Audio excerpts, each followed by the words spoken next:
Assalamualaikum warahmatullahi wabarakatuh. Kembali lagi ke Ejal Channel. Halo kawan-kawan, halo semuanya. Di kesempatan pagi hari yang berbahagia kali ini kita sedang melakukan proses namanya budidaya kemangi. Dan untuk pagi hari tadi kita sudah melakukan proses namanya pemupukan dan perawatan untuk persemaian.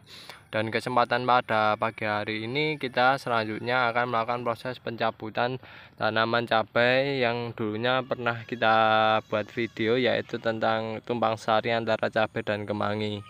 Itu kemarin ya, alhamdulillah untuk hasilnya, untuk kemanginya menguntungkan. Dari untuk cabainya itu ya buk lah kan kawan, kalau saya bilang kayak gitu. Jadi tidak untung juga tidak rugi, semacam itu kan kawan, dari budidaya cabainya. Karena permasalahan yang terjadi kemarin itu adalah harganya naik turun kawan-kawan, dan kita menemukan atau berada pada harga yang lebih banyak turunnya daripada naiknya kan semacam itu. Dan di kesempatan pagi hari kali ini kita akan melakukan pencabutan. Tujuan dari pencabutan sendiri ini sebenarnya adalah untuk mematangkan calon-calon benih kemangi. Kawan-kawan bisa saya perlihatkan banyak benih kemangi yang sudah akan jadi calon benih ya kan ya, dimana banyak tanaman kemangi ini pada berbunga dan nantinya harapannya bisa menghasilkan biji yang bisa kita pergunakan sebagai benih. Nah, dengan dicabutnya tanaman cabai semacam itu sebenarnya tujuannya adalah kita membersihkan lahan juga. Di sisi lain, selain membersihkan lahan, ketika tanaman cabai kita cabut, maka nantinya bunga ini untuk kemungkinan matang atau menjadi kering ya kan kawan, pada tanaman kemanginya itu jauh lebih cepat ya, karena mereka dapat mendapatkan sinar secara maksimal dan terbuka luas. Dan di sisi lain juga kan kawan, dengan selain cepatnya bisa menjadi benih yang kering, itu bisa mematangkan ya, mematangkan dari bijinya. Jadi proses dibuka semacam ini nantinya hewan-hewan yang digunakan sebagai penyerbuk seperti serangga ya, serangga yang berhinggapan untuk menyerbuk bunga kemangi ini itu akan berdatangan. Dan ketika berdatangan mereka melakukan proses penyerbukan, dan ketika proses penyerbukan nantinya akanlah terbentuklah biji ya. Dengan penyinaran secara maksimal ini biasanya biji itu terbentuknya untuk tanaman kemangi ya itu lebih maksimal kan kawan. Karena apa? Karena mereka dapat melakukan proses fotosintesis secara maksimal sehingga mereka dapat membuat makanan, dan makanannya itu nantinya akan disalurkan dalam proses pembentukan bijinya, sehingga nantinya mereka akan menghasilkan biji yang secara maksimal juga semacam itu.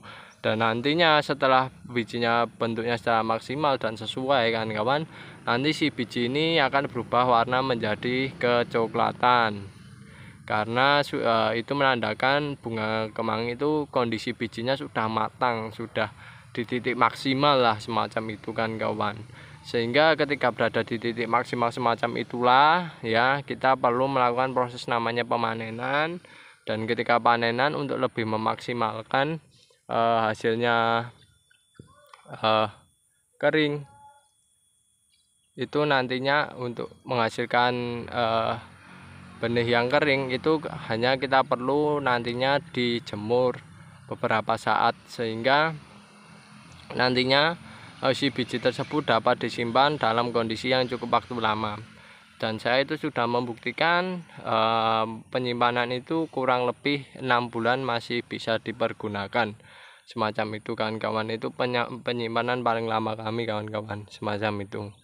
Dan dalam proses pembentukan benih ini pada kemangi itu tidaklah sulit kan kawan. Kalau kemarin untuk indukannya ini itu prosesnya cukup sederhana. Kita menanam kemangi, itu pun kemangi yang kita rawat itu kita tanam itu tidak kita rawat secara maksimal ya.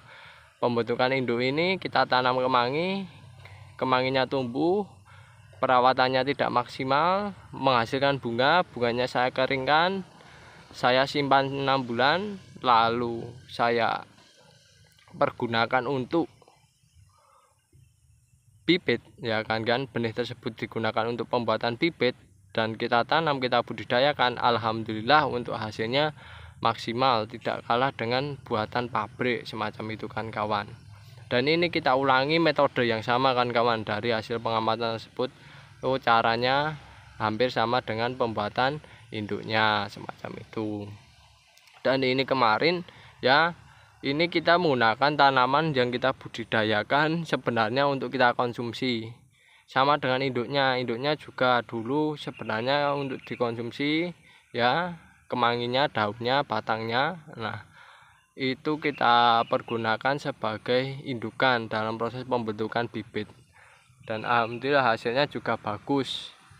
Dan ini hanya kita ulangi dalam proses pembentukannya kan kawan, semacam itu. Kalau untuk masa waktu ya, waktunya dalam pembuatan benih ini berapa lama kami belum mengamati ya secara detail ya, kurang lebih 3 bulan lebih ya itu kan kawan, kurang lebih 3 bulan lebih.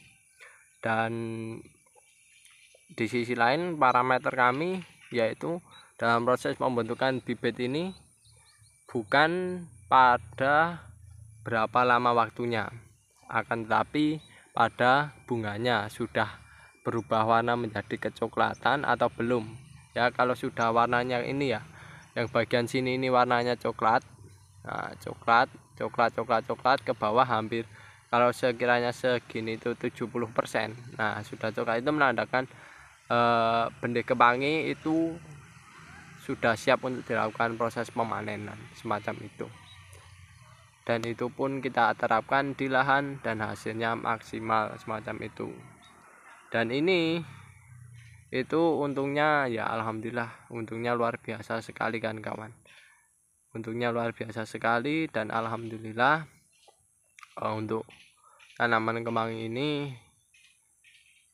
saya rasa biaya yang digunakan untuk produksi tidak terlalu mahal, dan itu pun masih bisa kita kombinasikan dengan buatan bahan-bahan buatan sendiri kan kawan ya. Dan ini kami untuk benih kemanginya masih banyak sekali ya kan kawan, yang belum berwarna kecoklatan. Oleh sebab itu kita jemur, kita panaskan, kita berikan cahaya maksimal agar mereka berubah warna kecoklatan. Dan ini hampir beberapa tanaman sudah ada yang berubah setengah warna antara coklat dan hijau dan kawan. Tapi kami tetap selalu saya tekankan kalau pembuatan benih ini harus kita panen pada kondisi coklat kawan-kawan. Dan selama pembuatan benih ini paling yang kita perlakukan sebenarnya tidak ada perlakuan sama sekali ya kan kawan, dalam pembuatan benih. Jadi setelah dulunya itu, untuk lebih detailnya, dulunya itu kita budidayakan selayaknya budidaya kemangi yang kita konsumsi sendiri. Lalu setelah itu karena hasilnya tidak maksimal ya, hasilnya sudah tidak produktif, dan jika dikeluarkan biaya perawatan itu merugi, pada akhirnya saya biarkan begitu saja. Akan tetapi pada posisi saat itu kondisi air hujan masih ada kawan-kawan, masih tanah itu masih lembab ya, sehingga hanya itu saja, tidak ada perawatan pemupukan lagi, penyemprotan lagi ya, penyemprotan terhadap hama itu tidak ada sama sekali ya.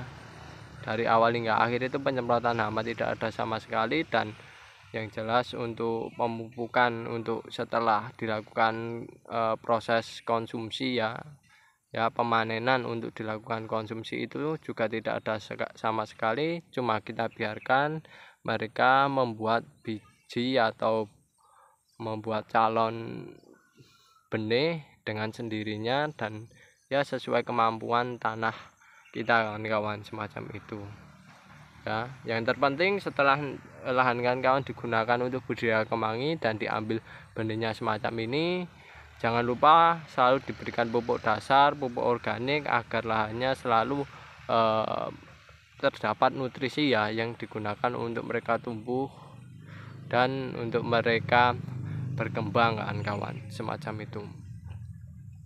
Dan oke, itu saja yang bisa saya sampaikan. Jika ada kekurangan maupun kesalahan mengenai kegiatan pagi hari ini, Kami mohon maaf yang sebesar-besarnya. Saya akhiri, wassalamualaikum warahmatullahi wabarakatuh.